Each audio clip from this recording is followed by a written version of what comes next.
बिस्मिल्लाहिर्रहमानिर्रहीम, अस्सलाम वालेकुम। मैं असदुल्ला खान हूँ। आज दो इंपॉर्टेंट डेवलपमेंट्स हुई हैं। एक तो सुबह सवेरे एक ऑडियो जारी कर दी गई इरफान हाशमी साहब की तरफ से, और ये वही ऑडियो है जिसके बारे में मैंने 5 जनवरी को कहा था कि 7 जनवरी को एक ऑडियो आ सकती है। 7 जनवरी का जाहिर है मैंने इसलिए कहा था कि 7 जनवरी को फर्द जुर्म आयद होना थी, लेकिन फिर 7 जनवरी को मैंने बताया कि चूंकि आज फर्द जुर्म आयद नहीं हुई तो इसलिए मुझे लगता है कि ऑडियो का मामला भी टल गया है अगली समात तक के लिए। और मैंने अपनी वीडियो में आपको इशारा दिया था कि अब ये 20 तारीख के आसपास जाके वीडियो ऑडियो लीक हो सकती है, और आज ये ऑडियो लीक हो गई। इस पर तो मैं आपसे डिटेल से शाम में बात करूंगा कि ये मैं क्यों कह रहा था, कैसे कह रहा था, और इससे इसकी इंपॉर्टेंस क्या है, इस ऑडियो के आने से केस पे क्या असरात मुरतब होंगे, और वो जो मौक़िफ़ था, बयानिया था, उस पर क्या असर पड़ेगा। तो ये इस पर तो मैं डिटेल से बात करूंगा।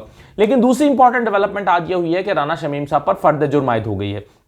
एक और बात भी मैंने आपको कही थी कि मुझे लगता है कि जंग ग्रुप पर फर्द जुर्म आयद नहीं होगी, और मैंने आपसे कहा था कि शायद मुआफ़ी मांग ली जाएगी। मुआफ़ी तो नहीं मांगी गई, लेकिन फर्द जुर्म भी आयद नहीं हुई। तो आधी बात मेरी सच साबित हो गई है। लेकिन मुझे ये लगता है कि चंद रोज़ के बाद शायद मुआफ़ी मांग ही ली जाए। यानी मुझे ऐसा लगता है कि मुआफ़ी मांगने का एक और मौका दिया गया है कि आप मुआफ़ी मांग लें तो ज़रा ज़्यादा बेहतर है। ये जंग ग्रुप को आज एक मौका दिया गया, लेकिन जो राना शमीम साहब हैं उन पर बहरहाल फर्द जुर्म आयद हो गई है, और वो बड़ा सटपटाए और उन्होंने कहा कि मुझे सिंगल आउट कर दिया गया है। आज क्या हुआ अदालत में मैं आपके सामने रखता हूँ। आज लतीफ़ आफरीदी साहब जो कि वकील हैं राना शमीम साहब के, वो देर से पहुंचे। 10 बजे का वक्त था, लेकिन 10 बजे वो नहीं आए, और वो 11 बजे आए, और 11 बजे के लिए समाअत को फिर मुकर्रर किया गया, और 11 बजे समाअत का आगाज़ हुआ। जब समाअत का आगाज़ हुआ तो सहाफ़ती तंजीमों के नुमाइंदे कमरा अदालत में जो कि मौजूद थे वो रोस्टम पर आ गए, और इस्लामाबाद हाई कोर्ट एसोसिएशन जो है सहाफ़ियों की, उनकी तरफ से ये इस्तदा की गई और कहा गया कि जो है वो सहाफ़ियों की हद तक हम दरख्वास्त करते हैं कि फर्द जुर्म आयद ना की जाए। और न सिर्फ ये सहाफ़ती तंजीमों की तरफ से कहा गया, बल्कि अटर्नी जनरल की तरफ से भी इस पर इत्तफाक किया गया कि सहाफ़ियों पर फर्द जुर्म आयद ना की जाए, मीडिया ग्रुप पर फर्द जुर्म आयद ना की जाए, बल्कि उनको मार्जिन दिया जाए। क्योंकि अंसार अब्बासी साहब ये कह चुके हैं कि जी मेरे पास एफिडेविट आया था, मैंने राना शमीम साहब से उसकी तस्दीक की और उसको छाप दिया, और उन्होंने इस बात का भी हवाला दिया था कि कोई भी जो है वो किसी के पास भी अगर ये ख़त आता, ये एफिडेविट आता, तो वो उसको छाप देता। उन्होंने डॉन के एक सहाफ़ी का हवाला भी दिया था, और इसके अलावा उन्होंने मुख्तलिफ सहाफ़ती तंजीमें दुनिया भर में जो काम करती हैं उनके अखबारात में चूँकि मुख्तलिफ उन पर रोज़ाना ख़बरें लगाई जा रही हैं, तो ये भी एक मामला अदालत के पेश नज़र था, या एक तरह से अदालत के ऊपर दबाव डाला गया था, जिस पर पिछली मरतबा अतर मिन्नल्लाह साहब ने एक नाराज़गी का इजहार भी किया था। बहरहाल हुआ ये कि चीफ जस्टिस साहब जो हैं अतर मिन्नल्लाह साहब, वो जंग ग्रुप से आज काफ़ी नाला नज़र आए। उन्होंने कहा कि जंग ग्रुप को बहुत समझाने की कोशिश की है, लेकिन वो कहते हैं हमने जो किया वो ठीक किया। यानी ये उसका एक तरह से जवाब था जब सहाफ़ती तंजीमों की तरफ से कहा गया कि जी सहाफ़ियों की हद तक फर्द जुर्म आयद ना की जाए, राना शमीम पर लगा दी जाए, हमें कोई इतराज़ नहीं है। तो इस पर चीफ जस्टिस अतर मिन्नल्लाह साहब ने कहा कि जंग ग्रुप को बहुत समझाने की कोशिश की है, लेकिन वो तो कहते हैं कि हमने जो किया ठीक किया।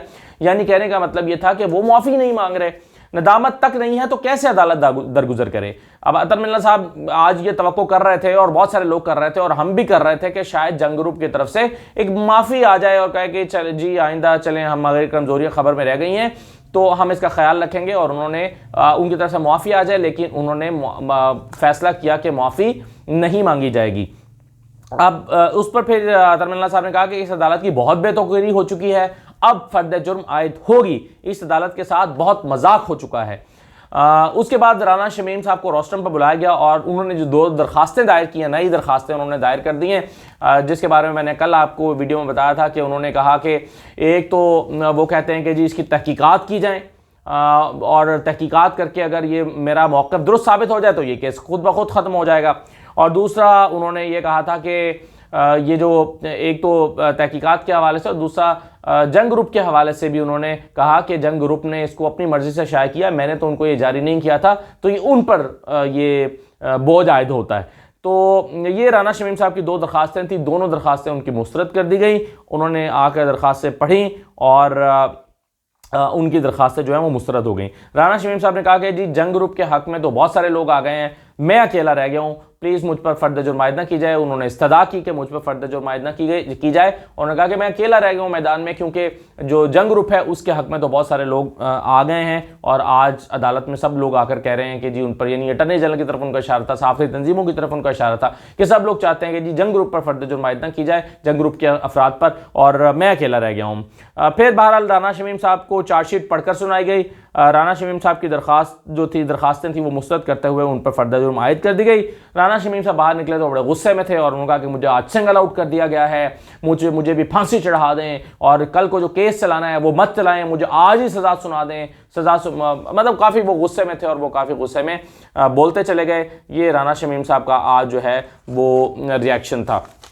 अच्छा जी, फिर ये मैं आपको बता चुका हूँ कि इंसार अब्बासी, मीर शकील रहमान और आमिर गौहरी साहब पर फर्द जुर्म है वो मौखर की गई है, ख़त्म नहीं की हुआ, ये मामला भी मौखर की गई है। मौखर करने का मतलब ये है कि शायद उन्हें भी गौर व फिक्र करने का मौका दिया गया। और मुझे अभी भी ये लगता है कि जंग ग्रुप की तरफ से एक मौहूम ही सी सही, एक कमज़ोर ही सही, लेकिन एक मुआफ़ी सी आ जाएगी जिससे अदालत को भी एक सेफ पैसेज मिल जाएगा और उनके पास भी इन लोगों को मुआफ़ करने का एक रास्ता निकल आएगा। वरना अदालत के लिए बग़ैर मुआफ़ी के मुआफ़ करना बड़ा मुश्किल हो जाएगा, क्योंकि अदालत के ऊपर भी एक दबाव है, इतना कुछ कहा जा चुका है। तो अब अदालत के पास ये जस्टिफिकेशन या जवाज़ नहीं बचता कि वो बग़ैर कोई माफ़ी की दरख्वास्त आए इनको मुआफ़ कर दे। मुझे लगता है कि दरमियानी रास्ता ही निकाला जाएगा और जंग ग्रुप के लोगों की तरफ से मुआफ़ी मांग ली जाएगी। ये अना जो है ये ज़िद तोड़नी पड़ेगी शायद, मुझे ऐसा लगता है, अगर उन्होंने फर्द जुर्म से बचना है तो। अदरवाइज़ फर्द जुर्म का उनको सामना करना पड़ सकता है, जिसके इम्कान मुझे काफ़ी कम दिखाई दे रहे हैं। जैसे तमिलनाडु साहब ने जंग और दी न्यूज़ के हवाले से कुछ मजीद बातें भी की। उन्होंने कहा कि जंग और दी न्यूज़ के अलावा कोई अखबार ऐसी सहाफ़त नहीं कर रहा, कोई ऐसी खबरें शाये नहीं कर रहा, ये सिर्फ जंग और दी न्यूज़ ही ऐसी खबरें क्यों शाये करते हैं। फिर उन्होंने कहा कि समाज से 2 दिन पहले खबर शाये की गई जो कि केस के ऊपर और जो समाअत होनी थी इस्लामाबाद हाई कोर्ट में उसके ऊपर असरअंदाज होने की एक वाज़ेह कोशिश थी। उन्होंने कहा कि अदालती वक़ार को हम बर्बाद होने नहीं देंगे और उन्होंने कहा कि लोगों को इस खबर के ज़रिए बताया गया है कि इस अदालत के जजेस जो हैं कॉम्प्रोमाइज़ हैं।